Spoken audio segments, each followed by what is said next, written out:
ATP is needed for the cellular energy. It's greatly reduced and there's no energy. And the poor brain just can't function. How many of you have had, oh, I just can't think today. I can't get it right.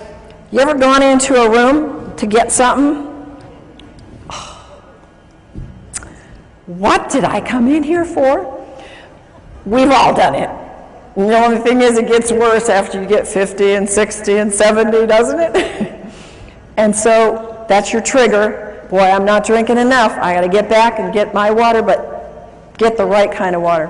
What are the side effects of brain dehydration? One of the side effects is your body starts to use up the antioxidants because of its great need to get rid of body toxins. What is one of the biggest things on the market today?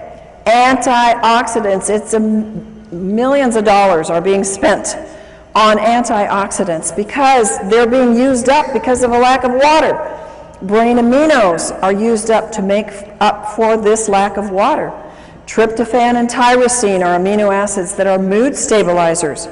Their deficiency makes us feel anxious and depressed. Dehydration and mental functioning. Folks, part of my passion is to help you, to give you a tool to get to teachers, to get into schools, to get into our public facilities where our children are being, they're being labeled, they're being given drugs because they cannot have a good memory, they have a fuzzy memory, they can't remember math, and they can't focus. It's loaded in the schools today. And if they had the proper water, this would probably dissipate very quickly. Dehydration lowers the psychomotor processing speed, the memory, the concentration, and fatigue. How many kids and families do you know they come home and they have no energy left? They can't do anything. They want to sleep till noon on the weekends. They can't think through their school to get it done quickly. It's epidemic, folks. It affects their cognitive ability. It impacts their physical performance and their motor skills. So you are the tool. You are the conduit. You are the caucus to be able to go out and spread the word and use this information to share with people, to get into private schools, to get into church schools where they can start giving it to their students and they can see. The teachers won't be screaming at the parents to put their kids on those awful drugs. Brain issues related to dehydration. Does this look like a very hydrated brain to you?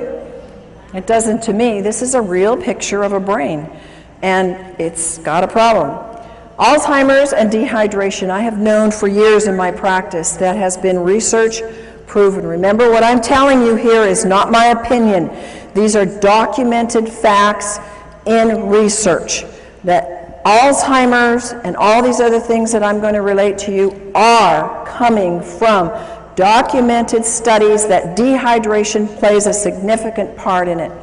Alzheimer's tends toward vasopressin levels, which is responsible for the water being in the right balance. Alzheimer's have increased dehydration. And one of the hardest things that I've seen in my clients that have had Alzheimer's parents or relatives, they can't get them to drink. Once they're past a certain level, it's very, very hard to get them to ingest the water. So what I say is, if you can only get a little bit of water in people, for heaven's sakes, get the right kind of water in the people so that it's hydrating water. Anxiety and panic attacks, they are rampant. People are paralyzed with panic attacks and anxiety. And what happens? They don't have water. They've got their cup of coffee next to them on the road. They got their coffee in the morning, or they've got their soda at work. Sweating and nauseous, shortness of breath, dizziness, lightheadedness, unsteady and fearful. These are all signs of dehydration and anxiety and panic attacks. This is something that when families deal with anorexia and bulimia, if they would know how important hydration is, they could probably save a lot of money and a lot of stress. I've dealt with families with this problem. How many of you have ever known anybody with this problem? It's very serious, and it's very life-threatening.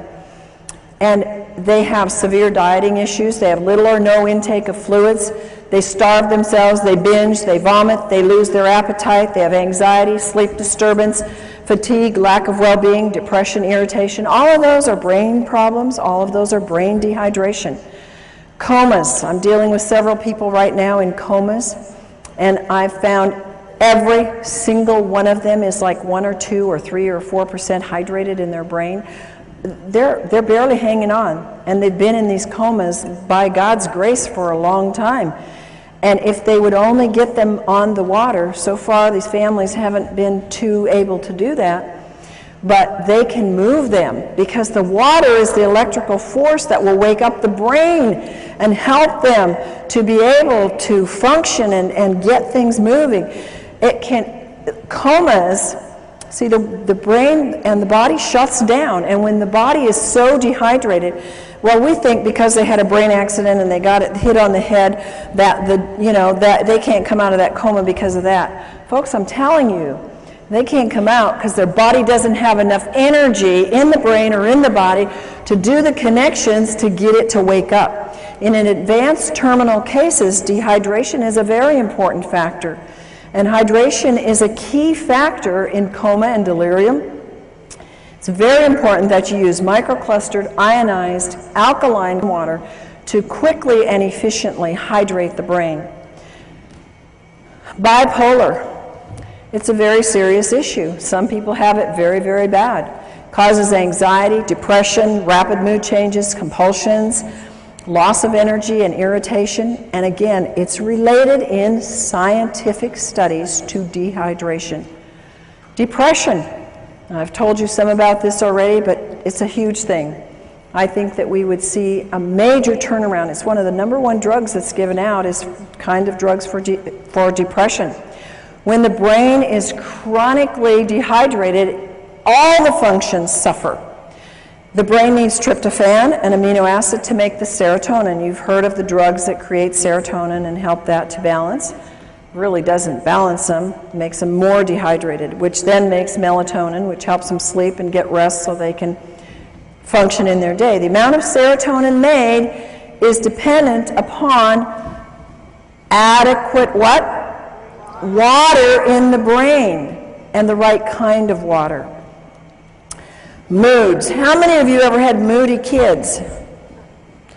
I had a moody husband and an angry husband, and he would not be upset with me telling you this because we fixed him and he's thrilled to be fixed. But he was a forceps baby, so he had some brain injury. And folks, by the way, all of these issues where they have more of a tendency when they get dehydrated, because not all of us, when we get dehydrated, go bipolar or go anorexic or go into depression. I believe there's plenty of evidence in the research to show us that they have an incident, shock or trauma or some kind of an event that has caused an injury in the brain. And in my husband's case, this was his forceps birth. So we put him through our brain programs and helped the circuits to reconnect, and he was doing so much better. But since he's been in water, he has seen even more improvement and more help. But there's one little time when we're driving long trips, and what is it with men that they don't like to drink? They got the easiest job in the world to stop anywhere, and women don't have that privilege in life. Well, my husband won't drink very much, on the road, and I'm guzzling and stopping all the way along, and he'll get real fussy when we're on trips, and I just say, "You're just dehydrated, honey." And he is. So it's associated with negative mood. When you see yourself getting grouchy and, others around you, it's because they are dehydrated.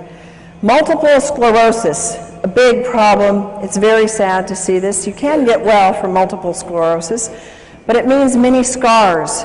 And one of the causes of exacerbations is dehydration, not